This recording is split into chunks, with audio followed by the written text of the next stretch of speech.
करवा चौथ के दिन एक पति अपनी पत्नी के हाथों में मेहंदी लगाते हुए रोने लगता है। जो पत्नी 4 साल पहले छोड़कर चली गई थी, उसी पत्नी को देखकर उसकी आंखों से आंसू आ जाते हैं। साथ ही साथ उस पत्नी की भी आंखों से आंसू होते हैं। आइए जानते हैं ऐसा क्या रीजन था कि 4 साल पहले जिस पत्नी को छोड़ा आज उसी के हाथों में मेहंदी लगा रहा था। नमस्कार, मैं महक चौधरी आज आपके सामने दिल्ली के करोल बाग से सच्ची घटना। इस सच्ची घटना में एक लड़की जिसका नाम होता है छाया, वो अपने बाल कटाने के लिए एक सैलून में जाती है। उसी सैलून में एक लड़का शुभम काम करता है। वो इतने अच्छे से बाल काटता है लड़कियों के। वो जो सैलून था, वो लड़का लड़की दोनों का था। जब दोनों का सैलून था तो वहां पर सभी आया करते थे और काफी ऐसी लेडी कस्टमर थी जो अपने बाल सिर्फ वहीं पर कटवाया करती थी। छाया भी आती है, तो जैसे ही शुभम छाया के बाल काटता है, तो कहता है, आपके बालों को देखकर काटने का मन नहीं करता है। और बार-बार जब वो उसके बालों की तारीफ करता है, तो छाया मुस्कुरा कर कहती है कि मेरे बालों की इतनी तारीफ कर रहे हो, क्या तुम अपने सभी कस्टमर की इतनी तारीफ करते हो?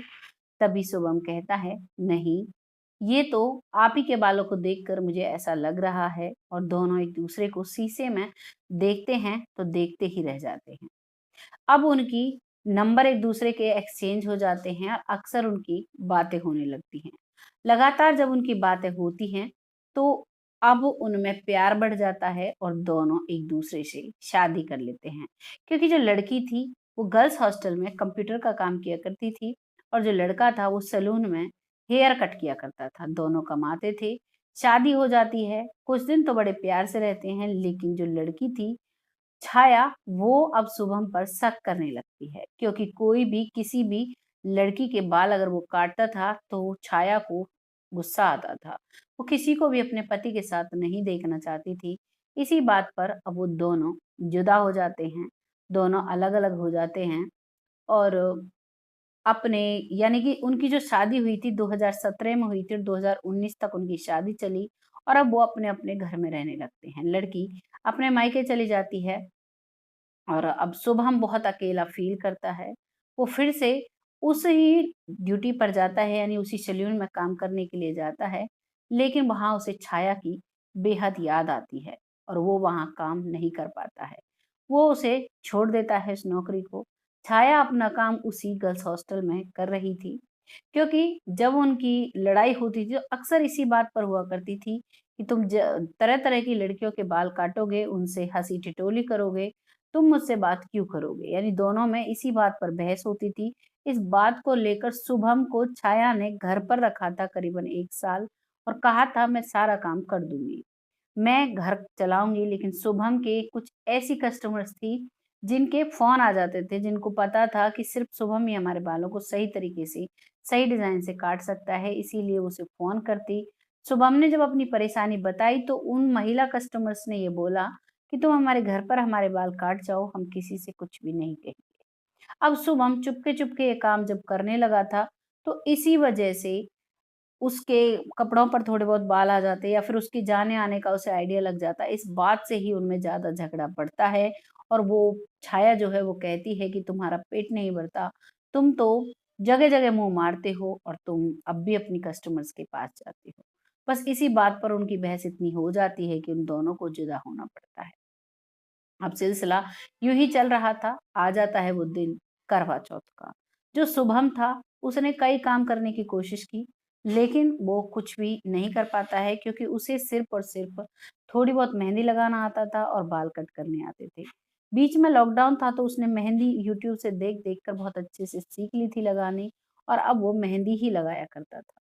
अब जब वो करवा चौथ की मेहंदी लगवाने के लिए अपनी एक फ्रेंड के साथ वहीं पर जाती है, दरअसल उसकी फ्रेंड ही उसे वहाँ पर लेकर गई थी। अब वहाँ जाकर वो देखती है, तो उसका पति जो है, वो एक महिला के पैरों में मेहंदी लगा रहा था, जिसकी साड़ी काफ़ी ऊपर तक हुई पड़ी थी। अब काफ़ी ऊपर घुटनों तक उसकी साड़ी थी, तो शुभम उसे देखते हुए उस महिला से कहता है कि मैम आप अपनी साड़ी थोड़ी नीचे कर लो। तभी वो कहने लगती है, क्यों? तुम्हें क्या शर्म आ रही है? अब तक तो तुमने कई महिलाओं को लगाई, तब तो तुम्हें शर्म नहीं आई। इसी बात का वो मज़ाक बनाकर वहाँ 10-15 महिलाएँ थी, वो सब हँसने लगती हैं। शुभम की नज़रें नीची हो जाती हैं क्योंकि शुभम को पता था उसकी पत्नी को उस वो जब किसी महिला को हाथ लगाता है तो उसे बिल्कुल भी पसंद नहीं होता। अब उसके साथ वही प्रॉब्लम थी, लेकिन क्या कर सकते थे, वो उसका काम था। वो लगाता है, मेहंदी लगाने लगता है और मेहंदी लगा के फिर कहता है अब इन मैडम की बारी है, यानी कि छाया की। और महिलाएँ कहती हैं क्यों? ये तो अभी-अभी आई है, इसकी बारी कैसे है? तो वो कहता है कि इन्होंने 2 दिन से अपॉइंटमेंट ले रखी थी इसीलिए इनकी बारी है। लेकिन वो महिलाएँ ज़िद पड़ जाती हैं और छाया भी कहती है कोई बात नहीं, मैं थोड़ी देर बाद मेहंदी लगवा लूँगी। और अब वो थोड़ी देर बाद मेहंदी लगवाने के लिए वहीं बैठ जाती है। तब तक और महिलाएँ मेहंदी लगवा रही थी, वही बात करती हैं आपस में और कहती हैं देखो हमारा पति सारा दिन हमसे लड़ता है और हम उसके लिए व्रत रख रहे हैं, सारा दिन भूखे रहेंगे। कोई कहती है मेरा पति तो शराबी है, शराब पीकर मुझे पीटता है। फिर भी मैं उसके उनके लिए व्रत रख रही हूँ। तो यही सारी बातें चलने लगती हैं और जब ये सारी बातें चलती हैं, छाया इन बातों को सुन रही थी, साथ ही साथ शुभम भी सुन रहा था। अब छाया की बारी आती है और जैसे ही छाया का हाथ अपने हाथ में शुभम लेता है, तो शुभम की आँख से आँसू निकलता है और छाया के हाथ पर पड़ जाता है। छाया को महसूस होता है, छाया की हिलकी बन जाती है और उसकी आँख से बार-बार आँसू निकलते हैं।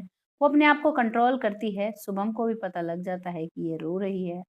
अब उसको मेहंदी वो लगा देता है। तभी वो किसी काम से जाती है तो उसकी फ्रेंड मेहंदी लगवाने बैठती है। वो शॉपिंग करने के लिए कुछ जाती है, इधर उसकी फ्रेंड मेहंदी लगवा रही है, तो उससे पूछता है शुभम कि छाया मैम के पति कैसे हैं? खुश हैं, नहीं हैं? क्या हुआ? ये रो क्यों रही थी?